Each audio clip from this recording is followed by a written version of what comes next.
Tingnan niyo housemate ko, dalawa yung suot niyang jacket. Ito yung ginagamit niya kapag nag-ski siya.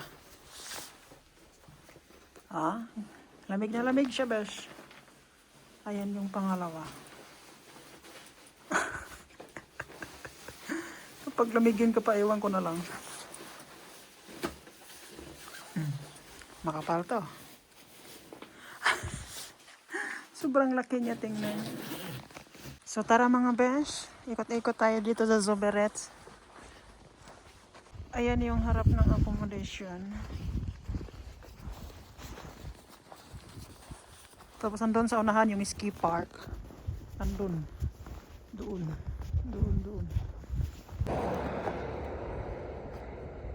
Bilin. Oh, malamig sa kamay mag-video-video ay. Mga accommodation. Halos lahat ng bahay dito accommodation. So dito mga besh, may bangkomat sila. Ayan o. Slovenska Sporetel na. So far sa paglalakad namin dito, ayan lang ang nakita kong bangkomat machine. Or ATM machine ba? Ayan yung nila mga besh. Ano ba tawag doon? Yung kandila ba na apat? Kalimutan ko na itawag. Ayan siya. Kapag wala kayong ski, pang ski, pwede kayong mag-rent dyan. Ayan o, ski rental. 9 euro lang. Mura na siya, no? Kaysa sa Tatri. Ayan yung simbahan dito mga besh, oh. In fairness, gumagana yung nila, orasan, nalauna na. Ayan siya. So, kapag gusto mo pumunta doon sa tower, sa taas, andon. Ayun, hindi ko alam kung kita nyo. Layo kasi. Gizoom ko lang yan. Dito ka dadaan. Ayan. May araw naman eh. Ayan o. Vyhliadkova Visa. Ayan. 500 lang daw. Kalahating kilometro. Kalahating kilometro pero paakyat siya mga besh. Hingal na hingal kami ni housemate kapag pumupunta kami dyan. Koleba Yuzu. Mga accommodation lang lahat yan mga besh. Yung mga bahay-bahay dyan. Accommodation yan. Ayan. Ayan mga besh. Yung mga bahay-bahay na yan. Accommodation yan. Tingnan nyo lang sa internet. Zoberets accommodation. Lalabas na yung mga accommodation dito. Ayan. Doon kami sa taas aakyat. Accommodation yan. Ayan yung information.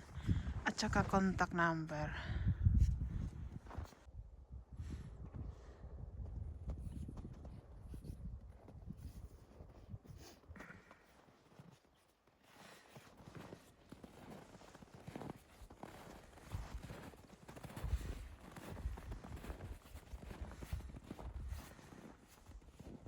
Ayan naman yung village ng Zoberets or Dedenka Zoberets Dedina.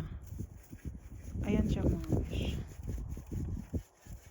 Yung mga bubong nila puti-puti. Tapos andun yung ski park. Ayan sa side na yan. Kita dito konti yung mga tao nag-ski. Para silang mga para silang mga langgam.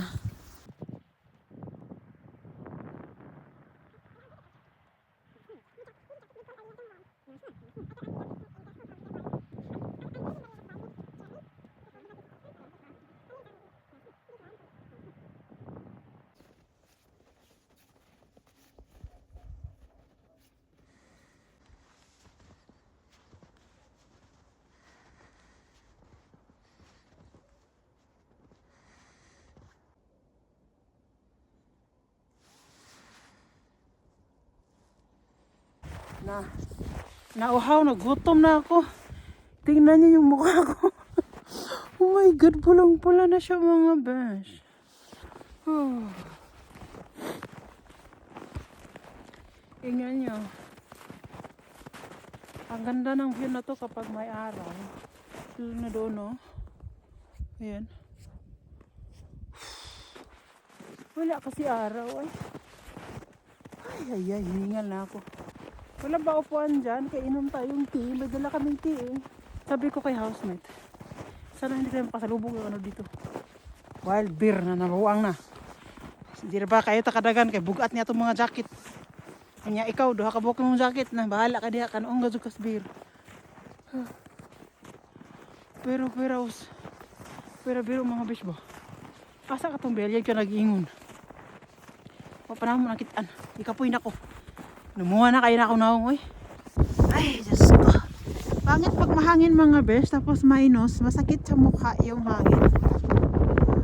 Rohatsi, Nashi, Breshke Rodney.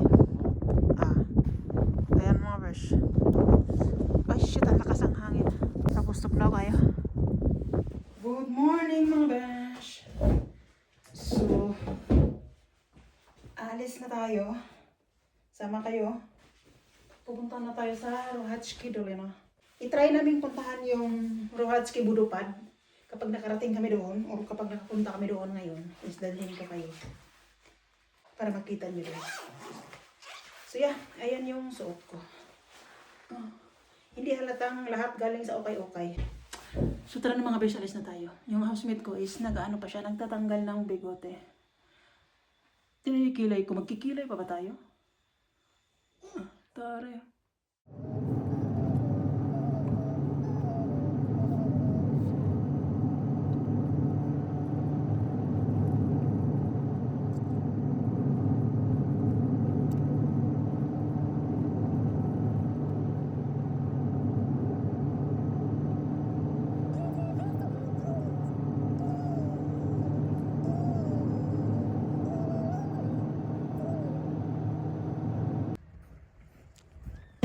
So ito yung parking niya mga besh. Kapag summer, may bayad yung parking dito. Kapag winter, dahil snow season, winter season, wala siyang bayad. So open yung brana or yung doon. Yan. Open lang yan siya. Pero kapag summer, close yan siya. So yeah. Andito na tayo sa Rohatski Spalina. Andun yung ski park. So mga besh, andito na kami sa taas sa Rohatski Dolina. Pero hindi pa kami nakarating sa Tatlayakov Vakata. Pero parang hindi na kami pupunta doon, or depende. Kapag napagod na yung housemate ko, hindi na kami pupunta doon sa Tatlayakov Vakata at saka sa Rohatski Budupad. Pero sa ngayon, dito pa kami. Ayan. Ang ganda dito mga besh kasi lahat puti. Tingnan nyo yung mukha ko, pulang-pula na siya. Hindi na kailangan ng blush on mga besh. Kusa ka nang magkakaroon ng blush on sa sobrang lamig. Tingnan nyo yun doon. Hindi nyo masyadong aninag kasi ayan. Kasi against tayo sa araw. Kapag dito ka na side, kitang kita. Kapag doon is hindi masyado kasi sa video against sa araw. Tingnan nyo yung daan. Walang masyadong naglalakad. Ayan. Kabiliwatan ni housemate. Ganina, meron kaming nakasabay. Nag-i-ski sila. May dala silang pang-ski. Kaso bumalik sila. Hindi ko alam kung bakit na bumalik. So yeah. Tingnan nyo naman ang ganda. All white. So mga best, nagpahinga na naman kami. Ito. May upuan dito. Ito. Ito yung maganda dito kapag nag-walking kayo. May upuan. Kain muna kami. Yung baon namin na yan. Okay. Kain muna kami. Ayun si kuya nag-walking din siya. Ayun. Papunta siya sa Tatlayakov Vakata. Doon ang Tatlayakov Vakata. Dito naman diyan naman ang Rohatski Budupad. So bago kami pupuntang Rohatski Budupad, kain muna kami. Kahit pa ilang beses na kaming pabalik-balik dito napapagod pa rin ako kapag paakyat. Ngayon, mas nakakapagod siya ng konti kasi gracias. Kasi makapal yung snow, tapos walang ano, hindi nila tinanggalan, so kailangan mong magpaglaban sa snow. Yung snow is mga nasa ano mo, mga hanggang ano mo, 20. Konti na lang, maging hanggang tuhod mo na. So, nakakapagod siya kapag ano, sinasalubong mo yung snow. Ang nakasulat dito is, ang Rohatsky Budopad, ayan siya, Rohatsky Budopad. 30 minutes na lang daw. Ayan. So kapag galing naman dito, sa kinakatayuan ko papuntang Banikovsky Sedlo, 2 hours and 50 minutes. So yan yung kagandahan dito kapag nag-walking kayo kasi may tabula sila. Ayan. Hindi kayo mawawala kasi may mga araw. Tapos nagsasabi kung ayan, kung gaano kahirap yung daan ni blue, yellow, at saka red. Ayan. So yung pupuntahan namin is yellow. Ang pinaka the best para sa akin, no, simula nang naglalakad ako dito sa Slovakia is itong red. Maganda yung red. Hindi siya paakyat, hindi din siya pababa. Alam nyo yung ano lang siya, straight. So yeah, ayan yung tabula. Doon sa baba may tabula siya pero walang nakalagay kung ilang minuto. Dito meron, ayan. Dito ka dadaan pagpapunta doon sa Rohatsky Budopad. Bumalik kami kasi sobrang kapal ng snow doon, tapos sobrang lamig. Tapos medyo padilim siya. Dito kasi maliwanag, oh. Doon is parang padilim siya. Tapos sobrang lamig yung mga binti ko, yung hindi binti, yung mga basta patawagan eh. Yung mga daliri ko sa binti, sa paa. Is ano siya, feeling ko hindi siya na-prusi na siya. Ano talaga siya mga guys, sobrang lamig doon. Tapos walang naglalakad kasi wala siyang bakas na may pumunta doon. So kailangan talaga namin gumawa ng daan. Tapos ang snow is hanggang dito. So sabi ni housemate, balik na lang daw kami kasi nilamig talaga ako, yung kamay ko sobrang lamig.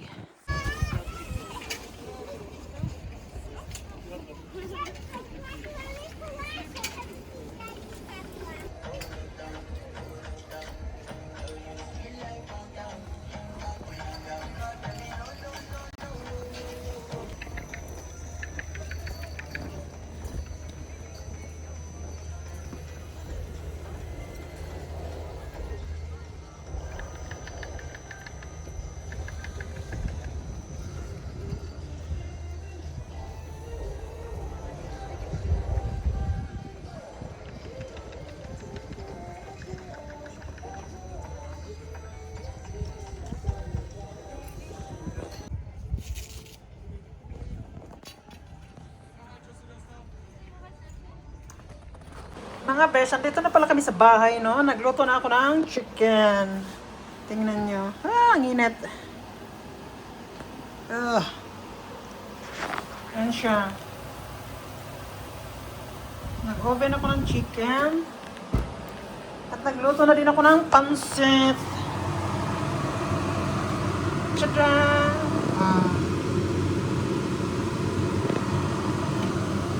Ayan yung hapunan namin.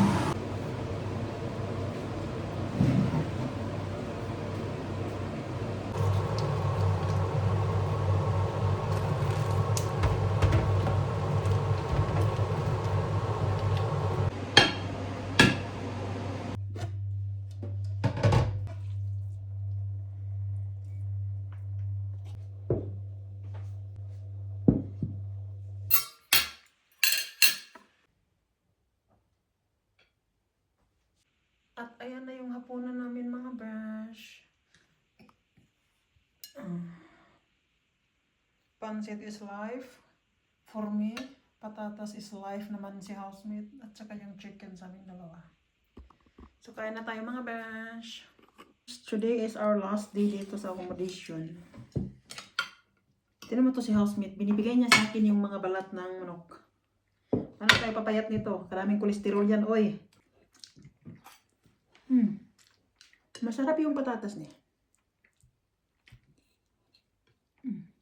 Masarap yung patatas.